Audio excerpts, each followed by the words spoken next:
So we're back here. So the liver histology with an actual microscope image from from liver tissue, uh, the central veins uh, with large blood vessels, sinusoids, and the liver is going to absorb most of the food produced in the small intestine, and it has an extensive blood supply.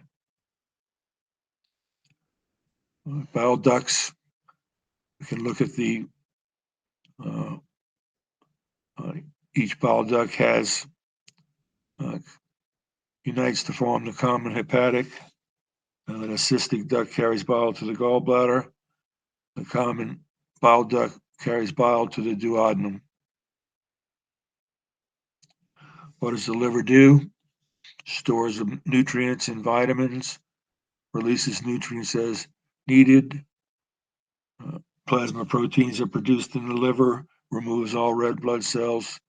Uh, Bile is necessary for fat digestion. The gallbladder stores and concentrates biles, and uh, cholecystokinin relaxes the sphincter so that uh, bile can enter the small intestine. The liver is at the center of metabolic regulation. Bile is stored and ejected from the gallbladder under stimulation of cholecystokinin, and bile is essential for digestion of fats. So if you look at we mentioned this in a word description, but here we have the gallbladder, the cystic duct, the common hepatic, and the common bile duct. And you're going to have bile stored here, released into the common bile duct, into the duodenum, and also additional bile is released from the liver and some stored and concentrated in the gallbladder. So you have the pancreatic duct, and you have the common bile duct, and you have the hepatopancreatic sphincter.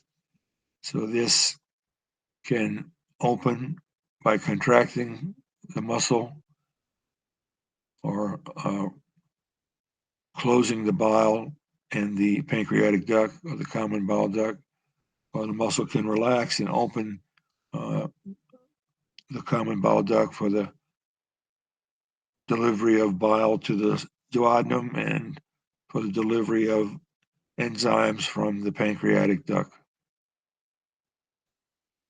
Large intestine,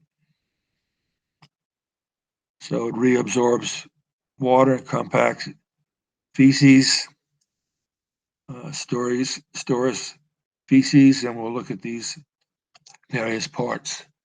The large intestine and the microbiota, or the microfauna that live in the small intestine, are becoming incredibly important, being destroyed by the Western diet, the standard American diet. The bacterial population in your large intestine has enormous effects throughout your body. Obviously, digestion, production of vitamins, but also uh, tremendous influence on your health of your whole body and your mental health. So we had to pay attention to the bacteria that are present in the large intestine. So we had the cecum, which gets material from the ileum, attaches to the appendix, which is thought to be there to store bones or bits of pieces that can't be digested. And if it gets inflamed, you get appendicitis. Then you have the colon, you have haustra, which are pouches, and you have these tania coli, which are longitudinal bands of smooth muscle. Then you have the rectum, which is temporary stores for feces, leads to the anus, and we have internal and external sphincters to make sure that your feces are released in an appropriate and proper place. So you can look at the ileum here, ileocecal valve, the cecum into the colon. Here's the haustra and the Taenia coli. So there's muscle available for significant churning and absorption of water, production of vitamins,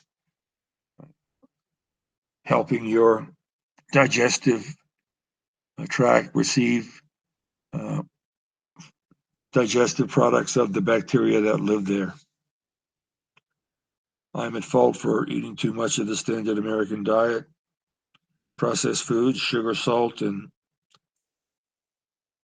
that's why if you look at somebody from an Aboriginal country and they come to the US, the variety and numbers of bacteria in the large intestine is greatly reduced. You can buy probiotics and prebiotics now to try to supposedly build up your bacterial population in the large intestine. Best way to build it up and the best way for health is to eat plant-based foods.